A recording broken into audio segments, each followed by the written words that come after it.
Hi, welcome to my podcast, Becoming a Cut Flower Grower. I'm your host, Lydia, and I'm here to share my year of growing and selling cut flowers.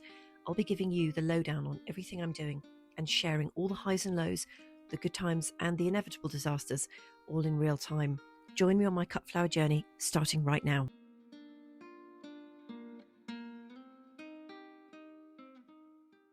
Hello and welcome to this episode. It's really great to have you here. I hope you're well, and I hope you had a great weekend.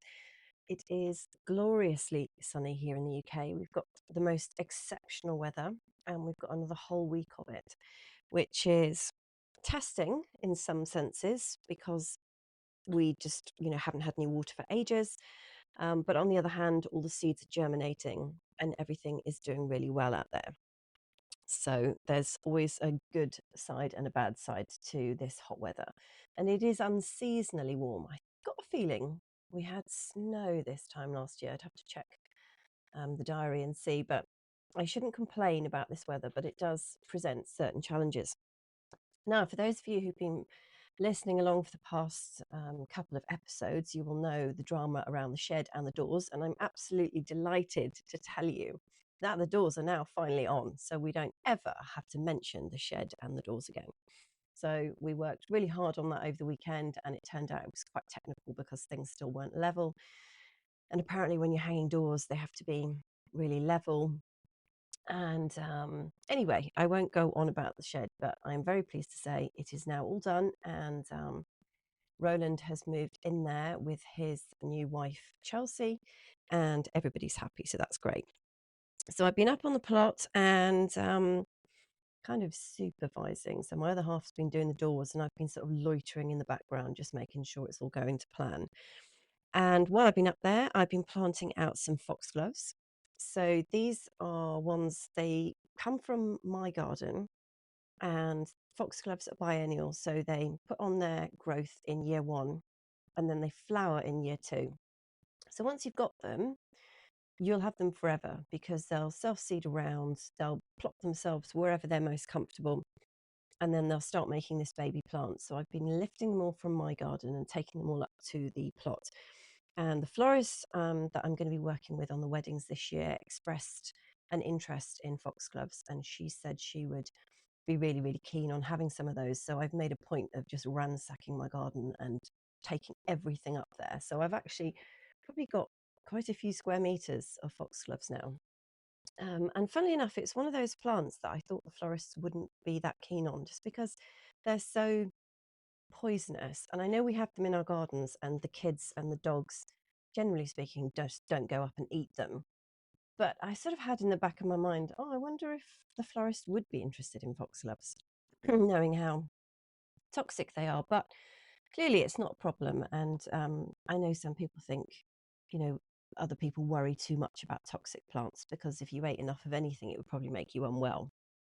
But foxgloves digitalis, just one of those ones that I think, oh, are you absolutely sure you want those? Because some people's dogs do eat absolutely everything in their garden. Anyway, putting a load of those in. I put some peonies in. I've got half a dozen up there. I've taken one out from my garden, and then last year I bought 5 really small ones from a neighbour of mine, and they were pretty small. I didn't think they were going to be up to much, but they've got started on growth this year, and they seem to be doing really well. So fingers crossed, they might actually flower this year. And I've been putting some raspberries in, which has nothing to do with the cut flowers, really. I just took loads of cuttings at the end of last year, and they've been sitting in a bucket, and they're all desperate to get going. So I've been putting them in the ground. And I've also made a lovely new path into the plot because I've rejigged the fence panels to make space for all of the sweet peas. So I put a new little gate in myself. I didn't bother asking my other half to do it because he'd have tried to level everything and put great big posts in and made it all really complicated. So I just got a piece of that rebar concrete mesh I was telling you about on a previous episode, and I just cable tied it to one of the fence panels so it just swings open. And it's the most basic gate you've ever seen in your life, but it does the job. You don't need anything more complicated than that. And as long as there's something fixed in front of the chickens, they won't sort of push against it. So it doesn't have to be too complicated. So I'm very pleased with the new path, because until I had that, you kind of entered the plot and then it wasn't really clear which way you would go. And I want to start planting areas up. So I thought, let's get a path in, mark it out with bamboo canes, and then some bits of wood just to really show where it's going to go. And because I've been walking in and out of the plot regularly, I could see exactly the shortest, most direct route that I would take.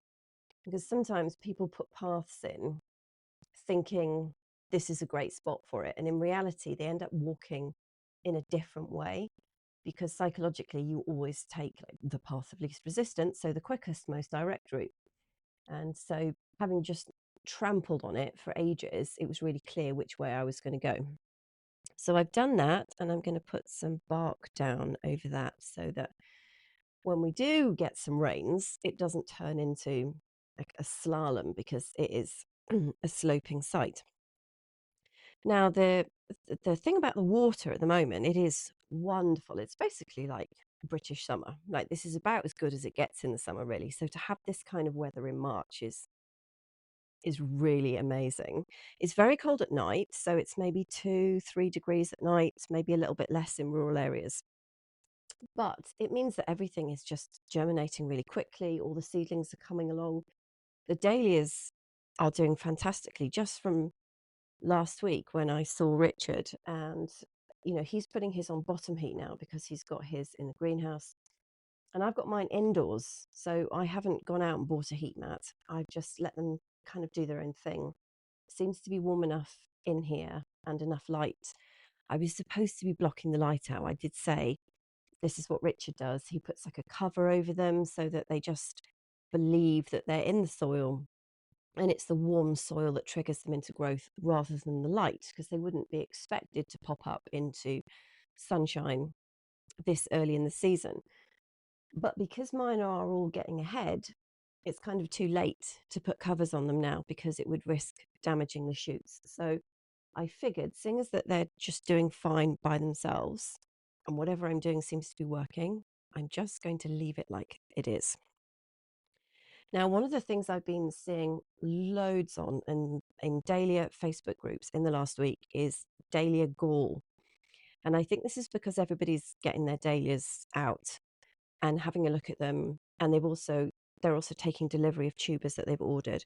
And so there are all these panicky Facebook posts with photos of tubers with gall on.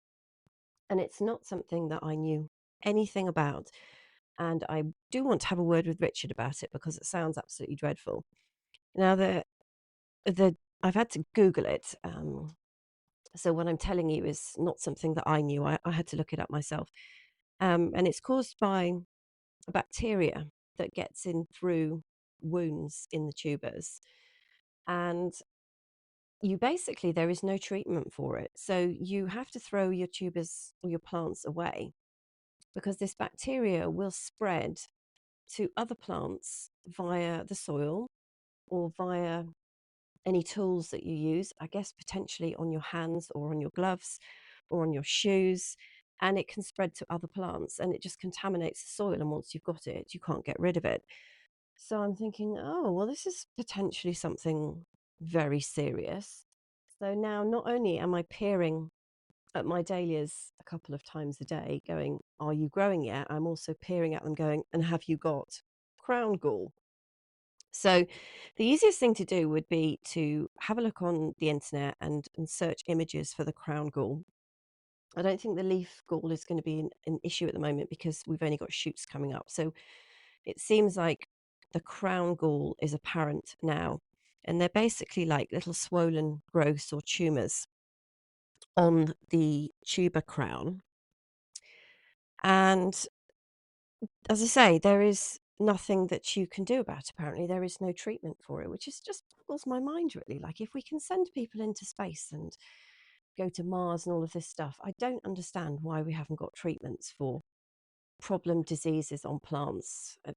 Yeah, anyway, that's a topic for another day. So the symptoms apparently are reduced vigor, poor tuber production, and fewer smaller flowers. And I think the biggest problem is going to be the contamination to other plants in the surrounding areas and not just dahlias.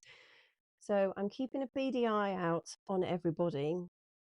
And if I find anything funny, then I'll obviously have to take some steps. And I was thinking about maybe planting any affected ones up in tubs, containers, and then not putting them in the soil, but keeping them, see if I get any nice flowers off them, but not actually putting them in the soil, and just sort of like quarantining them in a way and making sure that they just can't possibly contaminate anything else. Because the idea of just throwing the tubers out is heartbreaking. I mean, I've got these 40 odd tubers that Richard was kind enough to give me, and they're sort of forming 80% of my dahlia stock this year. So that would be quite a financial hit for me if I did have to just throw them out. And I guess I'm going to have to go through the new ones that come as well. I'd be very surprised if I had gall on the new tubers, because they've obviously come from a very reputable source, and I don't believe they would be sending out infected stock. But you just don't know. So that's something to keep an eye on if you've got dahlias at the moment, or if you're buying any tubers in. Keep an eye out for that. Now, I had to put a really speedy seed order in because I had rampaged through my Chilton's order, and I went back on their website to order some statice, also known as Limonium, because I really wanted to grow just a single colour, an apricotty peachy kind of shade, and they were completely out of stock. And they also, I think, didn't have something else I wanted. So I was shopping around, and I've actually ended up placing an order with a company, a British company called Plants of Distinction. And they were very, very nice, great website, quick and easy to order. And their seeds come in these lovely little packets with the best, I think, sowing guide I've ever seen. So on the back of the packet, they have a code like the letter A, B, C, D, E, F, G, H, I, J, whatever. And next to that code, they have a description of how you sow that seed. So for, say, code A, it's really straightforward, cover with a little bit of compost, nothing fancy needs doing, no cold stratification or soaking or anything complicated. And then on the front of the seed packet, where it gives you the name of the seed, they literally just put one of those letter codes. So it's nice and quick and easy when you're sowing to just be able to look at the code on the front and go, okay, this is a fairly bog standard technique. I don't need to worry about doing anything complicated. There's no vermiculite needed, or there's nothing else I have to do. So it means that you can sow them a lot faster, which is important. And I've also been making a note of all my sowing times in my production costs book, which I was talking about in a couple of episodes ago, about logging how much time you spend on each variety. Excuse me.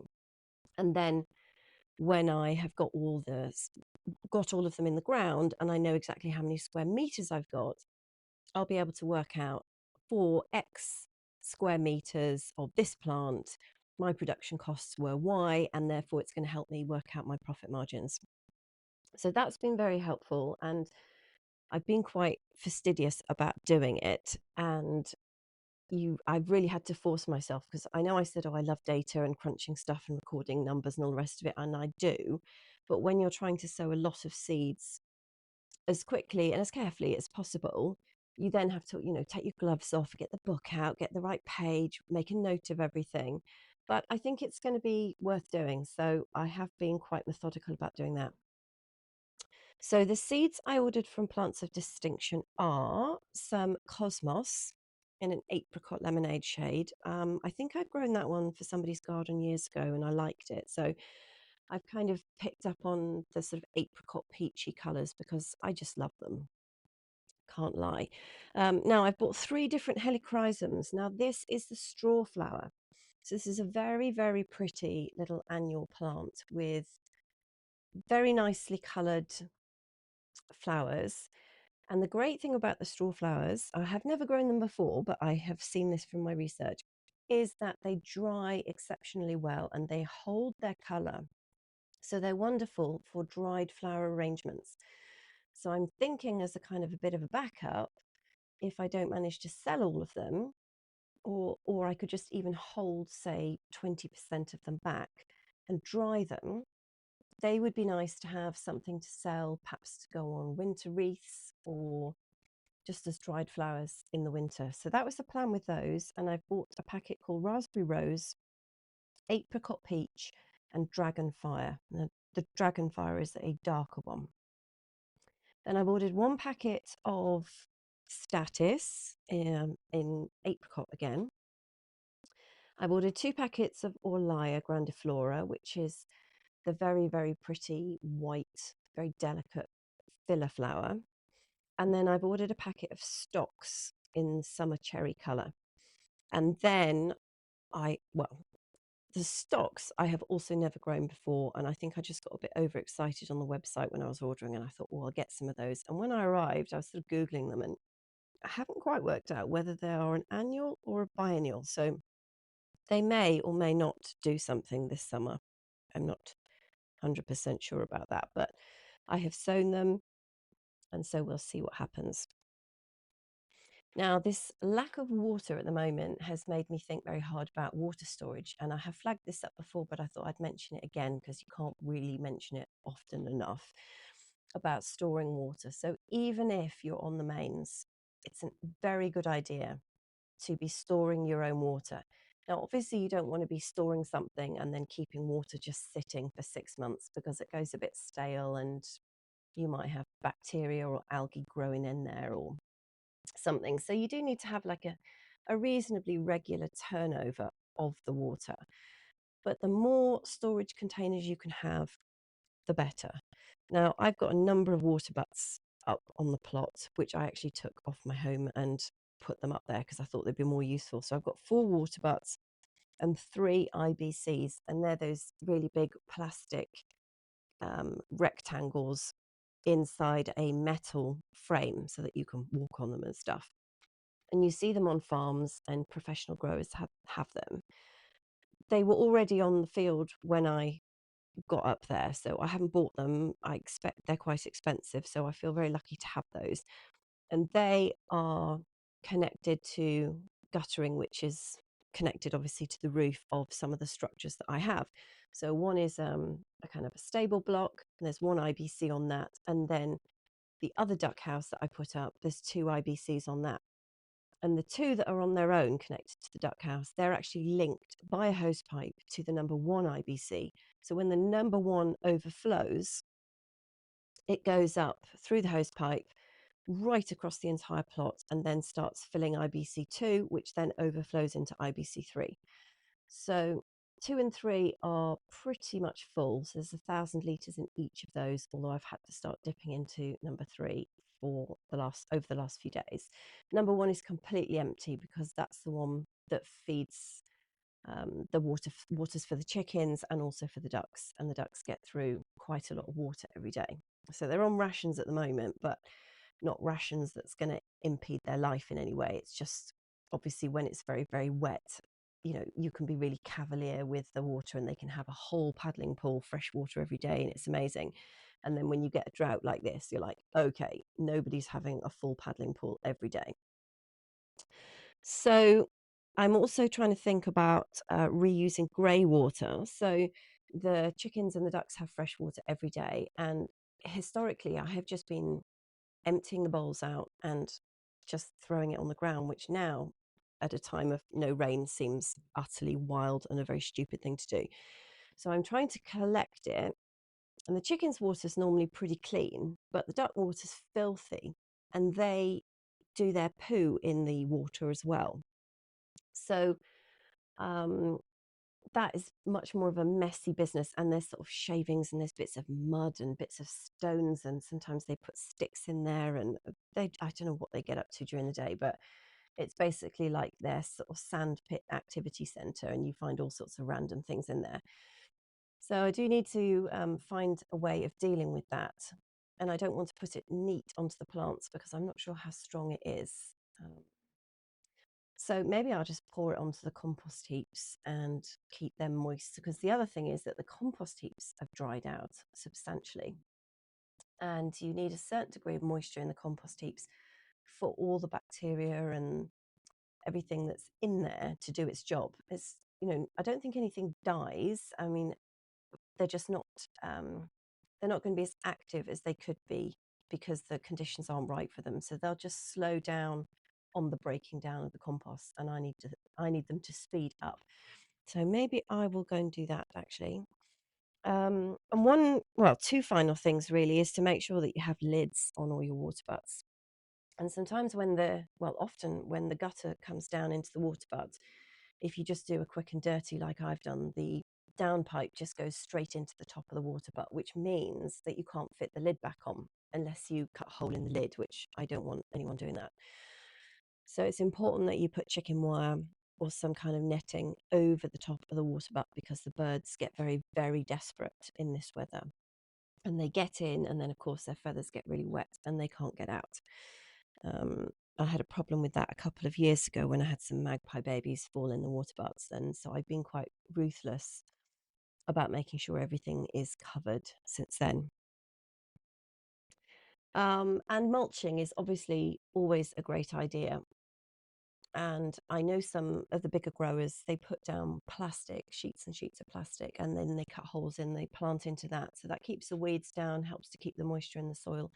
So I won't be doing that on my plot. There's no plastic on the ground or anything like that. So I might well bring some bark mulch down and put that on if things get a bit dicey. But the flip side of it is that you don't want to be mulching onto the dry soil. So you do want the soil to be moist, and then you put the mulch on the top and it kind of traps in the moisture. It's not the end of days if you put bark down on a dry soil, because the soil will always work itself out, and we're going to have some rain next week, so it will be fine. But I think it's just the way I think you are supposed to do it. So that is kind of like all the updates and the news of what's been going on. And the final thing that I wanted to talk about today is managing fear. Because you might get the impression from listening to me talking, I try and be very positive on these episodes, and everything is great and everything's coming along brilliantly, but it's not really an accurate reflection of how things are, because most of the time I live in complete and utter terror about my situation at the moment and whether this venture is going to work. And I have incredible imposter syndrome. And, every time I go on social media, it's like there's millions of people doing it so much better. And I listen to a lot of people's podcasts and they're all doing it better. And you just think, oh my God, like I shouldn't be doing this. I'm not good enough.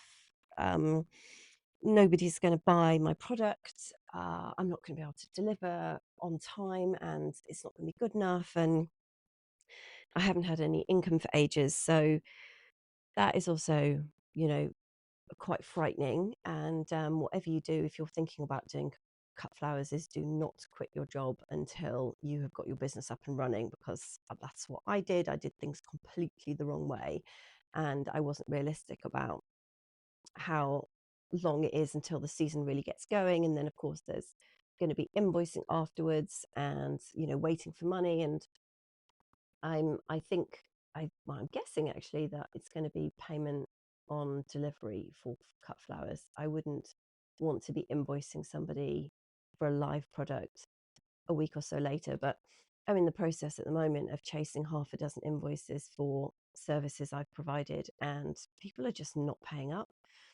And it's absolutely terrifying because, the bills keep going out and all the direct debits, and you've got to buy supplies. And, if things go wrong with the car or the dog or anything, it's like, oh my goodness. So yeah, whatever you do, do not quit your job until you've got your business up and running. Also, I had a thought the other day, oh my goodness, what if the weddings get cancelled this year? What if couples fall out, they call the whole thing off, or somebody passes away and there's no wedding? Or just all these thoughts that you think about. And I'm in the middle of getting started for this year, but I'm conscious that I also need to be planning for 2026, working out what I'm going to grow, what I'm going to buy in advance. You're always thinking about this when you're gardening, like, what do I want to be having next year? So what do I want to order and when do I need to do it by? so that things don't sell out. There's just an awful lot going on. So to have all of this whirring through your brain, it can get very overwhelming at times. And I do all this by myself. And it's just so I thought I'd just come and tell you that although it might all sound fantastic, I am terrified 99% of the time. And I have to keep reminding myself to have faith in myself and my abilities, and that I can do this, and not to be thinking, oh, I've made a terrible mistake. Should I just go back to what I was doing before? And I don't want to do that, because I feel like I've made the psychological move, the break from it. I've said goodbye to my clients. I have moved on to this new venture. And I would feel like a real failure if I went back to doing all of that. And I believe in this business. I do believe I can do it. It's just that voice on your shoulder again that says, Lydia, come on, there's much better people doing this. Why would anybody buy from you? What's so special about you? And it's really hard to fight those voices in your head, and to keep looking forward, and to keep getting out there, and not sort of retreat into a shell of fear, which, if any of my friends are listening, they will be familiar. This is what I do when things get tough and I start feeling very anxious about what I'm doing. I just sort of completely vanish, and they will find me hiding at home, procrastinating and worrying about stuff. One of the things I've been doing to try and manage it, which sounds counterintuitive, but that's to take a little bit of time every single day to do absolutely nothing. And by that, I literally mean sit down for 10 minutes, no phone, no notebooks, no laptop, no television, no radio, no podcasts, no people, no magazines, absolutely nothing. Like, hide the phone in a drawer if you have to, because I'm slightly addicted to mine. And just take 10-15 minutes. Set the kitchen timer if you don't trust how long the time is going to last, or if you think you might fall asleep, and just do absolutely nothing and give your brain a chance just to percolate everything that's going on through it. Because I find that I have so many things to do. I have lists on the phone, on post-it notes, reminders on the phone. I worry a lot that I'm going to forget things, so I have to write everything down. And then you just look at the desk and it's just endless lists of things to do. And you have to step away from that and just take 15 minutes to just do absolutely nothing. And then normally at the end of it, I feel a little bit more restored and a little bit more in control. It also helps me to keep on top of sort of the data collection side of things. So I do feel like I can actually look back and go, okay, I did this and I recorded this and it took that much time. And I'm hoping that that information is going to be really helpful for me down the line. It is a daily struggle, and I do not have all the answers. I try and listen to podcasts by other female entrepreneurs. I don't even like calling myself an entrepreneur, because it just sounds like a really sort of whizzy, successful, oh, I'm an entrepreneur. And I don't have the confidence in myself to actually say that out loud. But I like listening to other ladies who are running their own businesses, and they are very inspiring. I would like to listen to more for people who are just starting out like me, rather than sort of 10-15 years down the line, because although they have a lot of wisdom and knowledge to give you, and I love that, that's why I listen to them, I would also love to hear from somebody who's in the same position as me, just to be able to say, oh my goodness, how are you feeling about this? Like, are you okay? Is it all right? Because sometimes it's like being in a boat that's just rocking back and forward, and then suddenly the wind changes and you keel over and you're like, oh my goodness, how am I going to straighten all this out? But I have to keep reminding myself that I can do this. And I think as soon as the money starts coming in, that will also be an enormous boost, because there's so much work that goes in up front, and you're just waiting and hoping and praying that everything's going to be in your favor. But I know I'll feel a lot happier when I actually get paid for all of this work. So if you're in a similar position and you have a bit of a wobble every now and then, I'd like you to know that you're not alone. I know how you feel. And hopefully you can back yourself in the same way that I'm trying very hard to back myself. So that's what I wanted to say about that. And now I'm going to go up to the plot and get on with some more work up there. So I will be back later in the week, probably Friday, I think, because it's a bit of a short turnaround between Tuesday and Thursday. So I think if I do the podcast on Friday, then I might have a little bit more to say. So I hope you have a great rest of the week. I'll catch up with you in a few days, and all the best from me.